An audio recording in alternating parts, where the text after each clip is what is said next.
पढ़ोगे या मरोगे? सर, इस साल हमारे स्कूल में बहुत से स्टूडेंट्स ने एडमिशन लिया है। हम एक क्लास में सिर्फ 30 स्टूडेंट्स को बैठाते हैं, लेकिन इस साल हर एक क्लासरूम में 45 स्टूडेंट्स हैं। टीचर के लिए इतने सारे स्टूडेंट्स को पढ़ाना बहुत मुश्किल हो रहा है। जो क्लासरूम काफ़ी समय से बंद थे उन्हें मैंने खुलवा दिए हैं, लेकिन क्लास नंबर 17 अभी तक बंद है। अगर हम उसे भी खुलवाकर स्टूडेंट्स को उसमें शिफ्ट कर देंगे तो हमारी ये प्रॉब्लम ख़त्म हो जाएगी। राजेश, मैं उस क्लासरूम को नहीं खुलवा सकता। सर, ऐसा क्या है उस क्लासरूम में? जब भी मैं रूम नंबर 17 को खुलवाने की बात करता हूँ आप इतना डर क्यों जाते हैं? अगर हमने क्लासरूम नंबर 17 नहीं खुलवाया तो स्टूडेंट्स को पढ़ने में काफ़ी परेशानी होगी। कहीं ऐसा ना हो पेरेंट्स अपने बच्चों का नाम हमारे स्कूल से कटवा कर किसी और स्कूल में उनका एडमिशन करवा लें। राजेश की बात सुनकर शेखावत को ना चाहते हुए भी क्लास नंबर 17 को खुलवाने की परमिशन देनी पड़ती है, जिसके बाद 8th के कुछ स्टूडेंट्स रूम नंबर 17 में शिफ्ट हो जाते हैं। ये क्लास है या फिश मार्केट? इतना शोर क्यों मचा रखा है? पूरे स्कूल में सिर्फ 8th D की ही आवाज आ रही है। अगर अब तुम में से किसी की भी आवाज आई तो पूरी की पूरी क्लास को पनिश करके ग्राउंड के 5 चक्कर लगवाऊंगी। समझे तुम लोग? देखो दोस्तों, अब ये टीचर हमें पनिश करेंगी। तुम जानती भी हो मेरे डैड कौन है। मेरे डैड इस शहर के MLA हैं, समझी? अगर उन्हें पता चला कि तुमने उनके बेटे को पनिश किया है तो तुम्हें वो रातों रात इस शहर से गायब कर देंगे।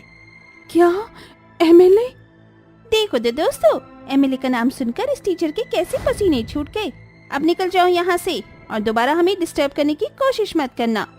तनीषा डरती हुई प्रिंसिपल के पास जाती है और 8th D को पढ़ाने से मना कर देती है। ये कोई पहली टीचर नहीं थी जिसने 8th D के स्टूडेंट्स को पढ़ाने से मना किया था। पहले भी काफी टीचर्स ने 8th D के स्टूडेंट्स को पढ़ाने से मना किया था, जिसके चलते अब प्रिंसिपल एक नई टीचर हायर करते हैं।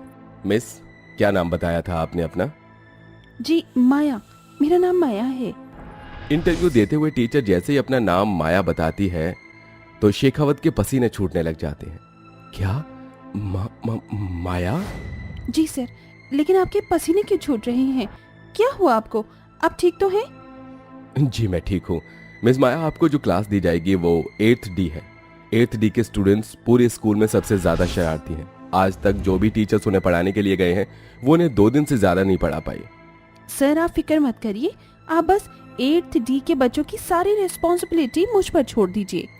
इतना कहकर Maya room number 17 class 8th D में जाती है, जहां वो देखती है कि सारे स्टूडेंट्स मस्ती करने में लगे हुए हैं कि तभी एक ऋतिक नाम का स्टूडेंट बोलता है, देखो दोस्तों, लगता है आज प्रिंसिपल ने एक और टीचर भेजी है।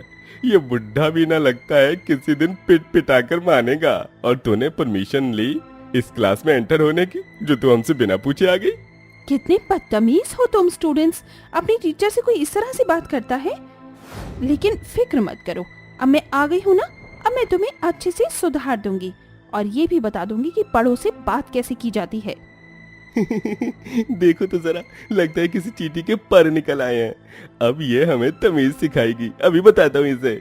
इतना कहकर ऋषि जैसे ही माया के पास जाता है तो माया तुरंत ही ऋषि को हवा में उड़ा देती है, जिसके बाद माया एक भयानक चुड़ैल के रूप में बदल जाती है, जिसे देखकर सारे स्टूडेंट्स डर जाते हैं। बचाओ बचाओ, मुझे नीचे उतार दो, मुझे ऊंचाई से डर लगता है। ये तो चुड़ैल है। हाँ, मैं चुड़ैल हूँ। तो मुझे सबक सिखाने आया था ना, अब क्या हुआ? निकल गई तेरी सारी हवा। कान खोल कर सुन लो तुम सारे, कल से तुम लोग घर से अच्छे से पढ़ कर आओगे और मैं तुम लोगों का डेली टेस्ट लूंगी, और अगर किसी के भी नंबर कम आए तो जो उसका हाल हुआ है इससे बुरा तुम लोगों का हाल होगा, समझे तुम लोग? और खबरदार, ये बात तुमने किसी को भी बताई, ये बात इस क्लासरूम से बाहर गई तो तुम लोगों की मौत पक्की है। इतना कहकर वो चुड़ैल ऋषि को हवा से नीचे छोड़ देती है, जिससे ऋषि जमीन पर गिर जाता है और भागकर जाकर अपने टेबल पर बैठकर पढ़ने लगता है। छुट्टी होने के बाद सारे बच्चे घर जाते हैं और घर जाते ही पढ़ने लगते हैं, जिससे उनके पेरेंट्स उन्हें देखकर काफी हैरान होते हैं। अगले दिन सारे स्टूडेंट्स का माया टेस्ट लेती है, जिसमें से 2 स्टूडेंट्स फेल हो जाते हैं। मैंने कहा था ना कि टेस्ट में कोई भी फेल नहीं होना चाहिए, और तुम दोनों फेल हो गए। अब तो तुम दोनों गए। टीचर हमें माफ कर दीजिए, हम दोबारा अच्छे से पढ़ कर आएंगे, हमें मत मारिए। मैं कभी भी दूसरा मौका नहीं देती। इतना कहकर माया अनमोल और आलोक के बाकी के स्टूडेंट्स के सामने 2 टुकड़े कर देती है, जिससे उनकी मौत हो जाती है। ये सब देखकर बाकी स्टूडेंट्स और ज्यादा डर जाते हैं, जिससे वो और मन लगाकर पढ़ाई करने लगते हैं। अब पूरे स्कूल में सबसे अच्छे मार्क्स 8th D के ही आते हैं। प्रिंसिपल सर, ये तो गजब हो गया। 8th D के क्लास के स्टूडेंट्स बुक्स को छूते भी नहीं थे, अब वो पूरा दिन क्लास में बैठकर सिर्फ पढ़ाई करते हैं। माया मैडम तो बड़ी कमाल की निकली। वो तो है, चलो देखते हैं कि माया मैडम बच्चों को पढ़ाती कैसे है। हम भी तो जाने कि माया मैडम ने इतने बिगड़े बच्चों को सुधारा कैसे। इतना कहकर राजीव और शेखावत जैसे ही क्लास नंबर 17 के पास जाते हैं तो क्लास के गेट से देखते हैं कि माया चुड़ैल के रूप में एक बच्चे को पटक पटक के मार रही है, और बाकी बच्चे ये सब देखकर बहुत डरे हुए हैं। देखा तुम लोगों ने इसका हाल क्या हुआ? अगर तुम लोगों ने टेस्ट याद नहीं किया तो कल भी तुम लोगों का यही हाल होगा। ये सब देखकर शेखावत और राजीव बहुत डर जाते हैं और भागकर एक तांत्रिक बाबा के पास जाते हैं और सारी बात उस तांत्रिक बाबा को बता देते हैं। जिसके बाद तांत्रिक बाबा स्कूल में आते हैं और रात को क्लास नंबर 17 में बैठकर पूजा करने लगते हैं, जिससे वहां माया चुड़ैल आ जाती है। क्यों बुलाया है तुम लोगों ने मुझे यहाँ? कौन हो तुम और क्यों मार रही हो इन बच्चों को? इन बच्चों ने तुम्हारा क्या बिगाड़ा है? क्यों आई हो तुम यहाँ? मेरे इन बच्चों से कोई दुश्मनी नहीं है, लेकिन जो पढ़ेगा नहीं वो मरेगा। लेकिन क्या हुआ तुम्हारे साथ ऐसा जो तुम आज ये सब कर रही हो? तांत्रिक की बात सुनकर माया अपने साथ हुई 20 साल पहले की घटना तांत्रिक को बताती है। ये क्या विजय, तुमने आज भी अपना होमवर्क नहीं किया? 1 हफ्ता हो गया है तुम्हें बोलते बोलते, लेकिन तुम हो कि अपना होमवर्क करते ही नहीं हो। आज तो तुम्हें पनिशमेंट जरूर मिलकर रहेगी, तभी तुम अपना होमवर्क करके लाओगे। इतना कहकर माया उस विजय नाम के स्टूडेंट को स्केल से हाथों पर मारने लगती है। विजय शहर के सबसे बड़े और रईस परिवार का बेटा होता है, जिसके कारण विजय बहुत ज्यादा बिगड़ा हुआ होता है। आज तक विजय को किसी ने डांटा भी नहीं था, लेकिन माया ने उसे स्केल से मारा था। ये सब देखकर विजय को बहुत गुस्सा आता है और वो अपने बैग से चाकू निकालकर माया के पेट में घुसाकर उसे मार देता है।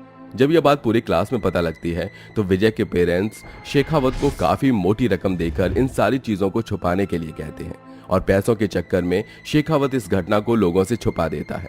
और जब से ही माया की आत्मा उस क्लास नंबर 17 के रूम में भटक रही थी। तुम लोगों ने रूम नंबर 17 को खोला तो मेरी आत्मा भी आजाद हो गई। क्या गलती थी? मेरे बच्चों को पढ़ाना क्या कोई जुल्म है जो मुझे ये सजा मिली? जो मेरे साथ हुआ मुझे उसका इंसाफ नहीं मिला। तुम्हारे साथ जो हुआ वो बहुत गलत था, लेकिन इसका मतलब ये नहीं कि तुम दूसरे मासूम बच्चों को मारो। इसलिए तो मैं धरती लोक को छोड़कर जाना होगा। मैं तुमसे वादा करता हूँ, जिन लोगों ने गलती की है उनको उनके किए की सजा जरूर मिलेगी। तांत्रिक की बात सुनकर माया धरती लोक छोड़कर हमेशा हमेशा के लिए चली जाती है। जिसके बाद पुलिस आती है और शेखावत और 20 साल पहले माया का खून करने वाले विजय को ले जाती है, और उन दोनों को अपने किए की सजा मिलती है। वहीं अब बाकी स्टूडेंट्स मन लगाकर पढ़ाई करते हैं।